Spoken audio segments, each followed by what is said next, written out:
One, what did things look like? Yeah, a lot of good things. Got a lot of guys in the game. You know, I thought we executed pretty well. You know, not happy with the turnover, but you know, the 2 turnovers. We talked about the one after the game. Thought it was fairly clean. That said, though, we've got a lot of small, you know, some technique and execution things we got to improve on, especially against a opponent like this. But for a first game and where we came out health-wise and all those kind of things, you know, about what we would have hoped for. As you start looking at Illinois, what do you see from them? Again, a physical Big Ten team. They've improved over last year. You could see when you got a returning quarterback now who's in his second year starting, you can see somebody that's definitely in command and knowing what they want to do. Much like I would expect a Brett's team, they're going to be physical up front, use the tight ends in the run game to be physical, big back now. They're not going to beat themselves. So they made some adjustments in the O-line when, you know, I think they, between junior college and portal, brought in about 14, 15 guys maybe and a fair amount of newcomers. So again, they've been good on defense. I think in the last couple of years they've sent quite a few guys to the league. I think as a whole though, they're, you know, again, guys with more length and speed than we played against last week. So all the things that kind of stand out that you're going to have in a game like this. And as we talked about, we need to go on the road and, you know, to a Power 4 conference school and find a way to win a football game. And that hasn't probably happened here in a while. How did you think things went over the course of the weekend and then today getting to do stuff even though because it was a holiday? Saying before I forget, John, I guess I meant non-conference wise, game wise, not conference wise. Make sure that'll end up on a message board or something. Yeah, just, how do you feel like this weekend helped your guys? Good. I mean, right now I watch some of like DJ Withers and Tommy Dunn. We're just kind of running around the field, like, you know, the legs were pretty fresh, and you know, we did have a chance to watch the film and get in the weight room, but also gave them yesterday to themselves. And so between all that, I think, you know, we're approaching like a routine week now, and we have a chance to take advantage of this time, and hopefully we'll feel better and prepared as we hit the road. 2 of the guys who didn't dress in the last game were Ko Taylor and Keaton Quebec. I'm just wondering when you expect to get them back. You know, I'm not sure yet on both. I would think Caleb will be there sooner than Keaton.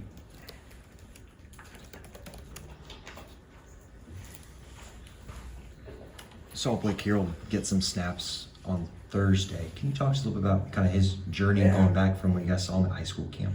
Yeah, you know, he came to camp. He was, you know, a guy that was at Oscar Rodriguez, that was an analyst with us, got word about him, watched him, and he was more of a DN tight end, and we thought we could move him inside. He's really embraced it. He doesn't like when I tell him I think he could be a heck of a center someday, so he makes sure he's working his tail off, I guess. But, you know, Jim Panagos loves him, loves his work ethic, loves his improvement. You know, again, he's going to have a chance to play a lot of football here. We're excited about him, that's for sure. And you mentioned you've seen some improvement from Illinois. Where specifically do you feel like you've seen those improvements? Well, again, just, you know, I think again up front they're definitely better. You know, again, you know, we talk a lot about the, you know, the skill positions in these settings, but it's still up front. You know, I think the left tackle's very impressive. They moved the tackles into guards, and again, and again they're using multiple tight ends, like I said, and through some of that. Physical, you know, with the big back, solid receivers. That again, and you know, much like us, when it all complements each other, you got a chance to be a very effective offense moving down the field. So that's probably where I see it. You know, last year I thought, you know, we came out of the gate, you know, home field, and we talked about that. You know, we were the home team. We came out, played really well in the first quarter, first half, and.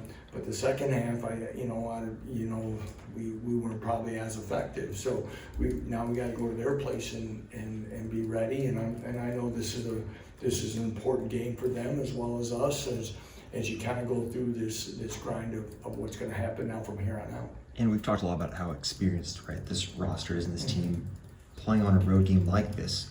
How do you feel like that experience can help? Well, I sure hope it helps. You know, we've been in different environments now.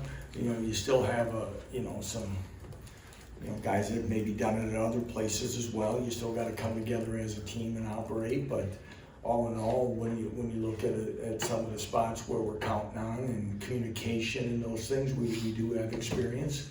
I thought our linebackers and for the most part secondary were communicating okay. We need to be better through things. So again, what's the crowd going to be like? What are those sense? What are you walking into? And of course, we've started that prep already. Getting back to last week real quick, the way that game played out in the second half, getting all those guys in, was there anyone or any group of guys that maybe getting that kind of early playing time, extra reps, all that stuff maybe helped the most? So many, Matt, but we mentioned Blake. Marcus Kelvin got his first real playing time. By Joe still got the cast, but he got a handful of plays. Obviously, DJ Warner, Jalen Todd is true freshman, Harry Stewart. I thought Johnny Thompson ran the ball really well. And Johnny, last half of camp, I thought it started to come together for him. Kind of happy there.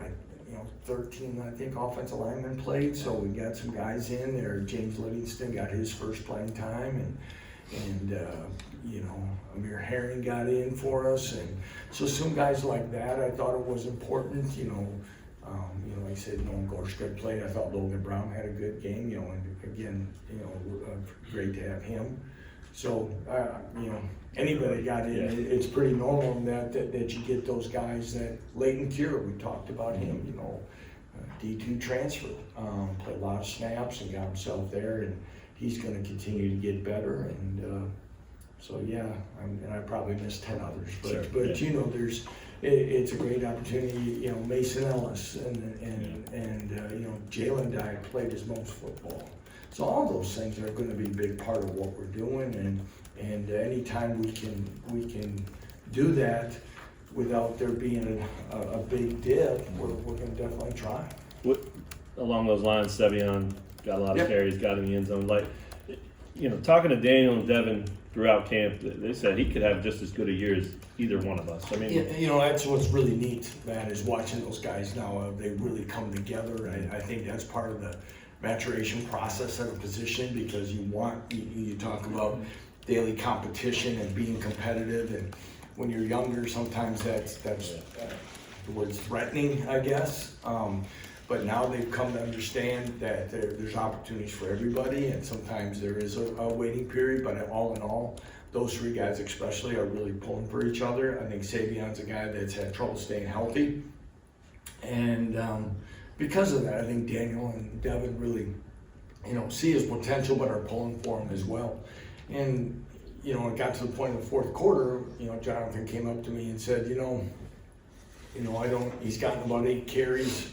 He's played a lot in this series. Let's just make sure we got everybody fairly fresh. Let's go to the 2 younger guys. So that was good. Otherwise, he probably would have a few more. and then real quick, flipping to this week and the other side, you mentioned the tight end stuff that they do in their run game. Who does the onus fall on for you guys defensively to kind of handle that? Again, it's all about gap responsibility, keeping leverage on the ball, all those things. But we're going to have to be physical, and they do some things where they're going to bring in an extra lineman and play with multiple tight ends as well. So it goes on everybody, fitting gaps, recognition of formation strengths, extra people, so that we're not unsound. But then you got to be physical when they bring in the bigger bodies, and I'm sure that's still part of Brett's beliefs, and rightfully so, because he's won a lot of football games with that mentality,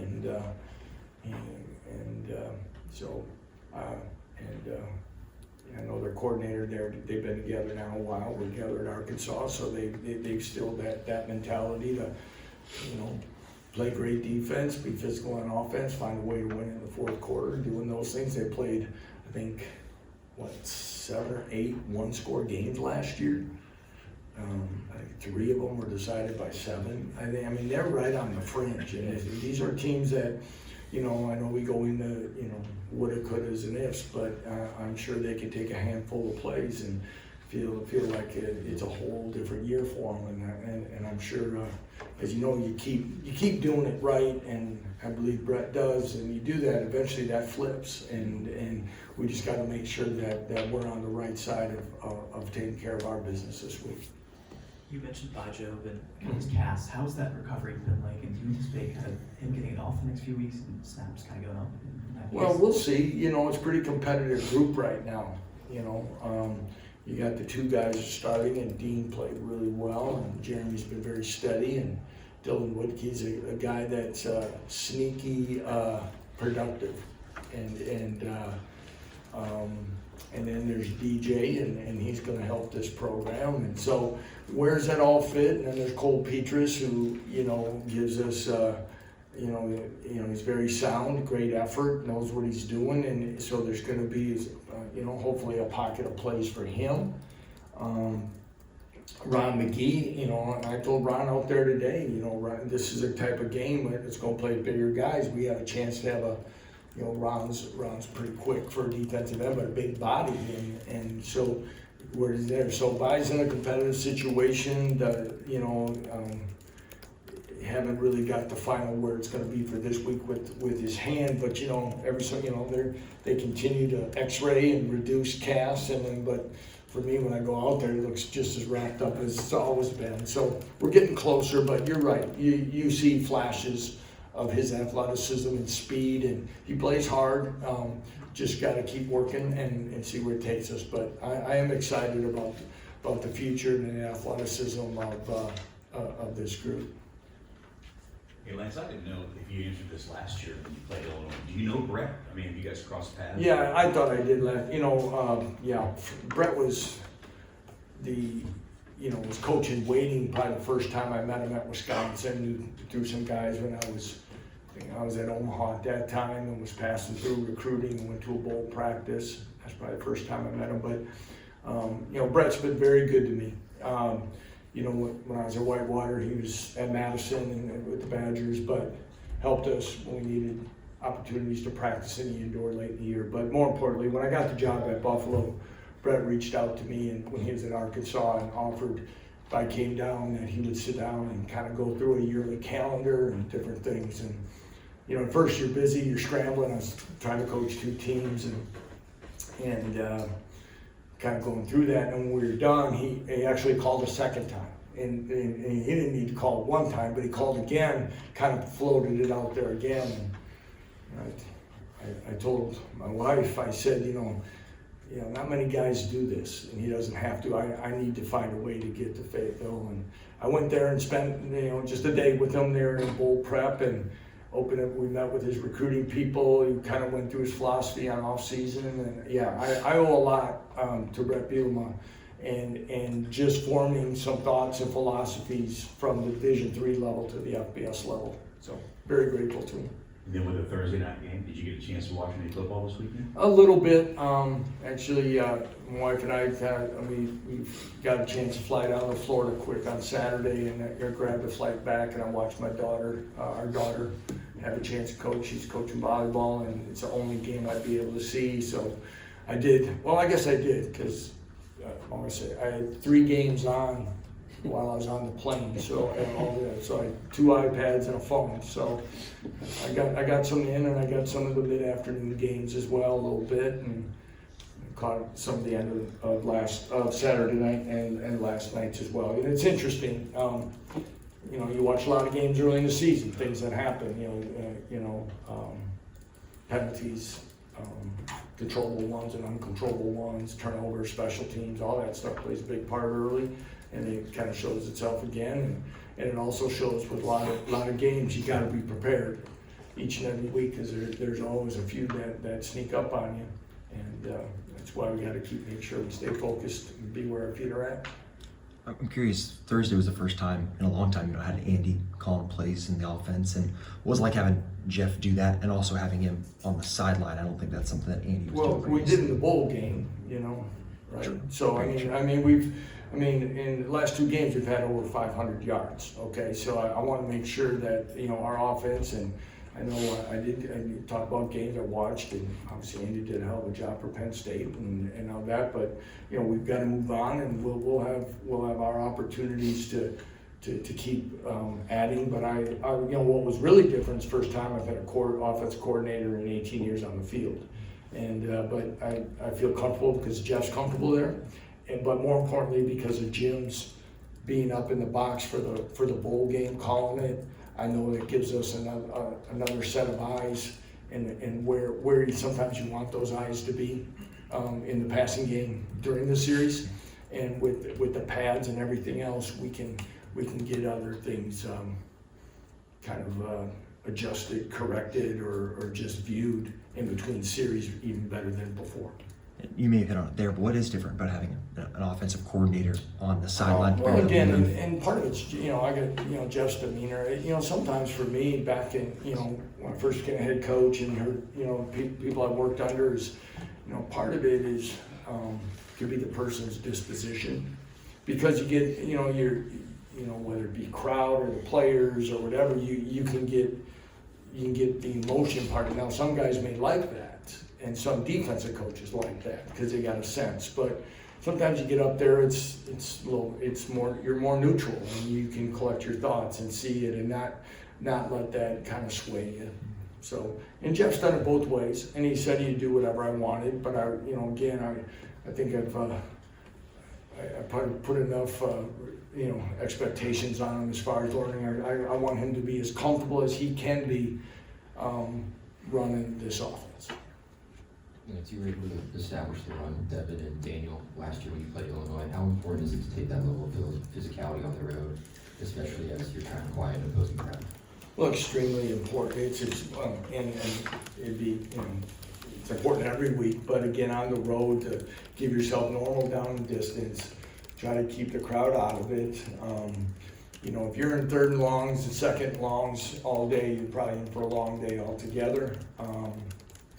You know, and then you say crowd factor, snap counts, they pin their ears back, come after you in different ways.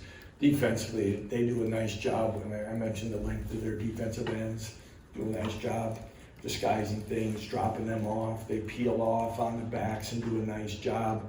So you start getting yourself into those situations, it makes it a lot more difficult. And so obviously being, you know, again, having a good run game, but again, we strive for balance. And that's where it wants to be. So, and when you stay in those regular type situations, you can dial up pretty much anything, run or pass, and stay out of predictable situations.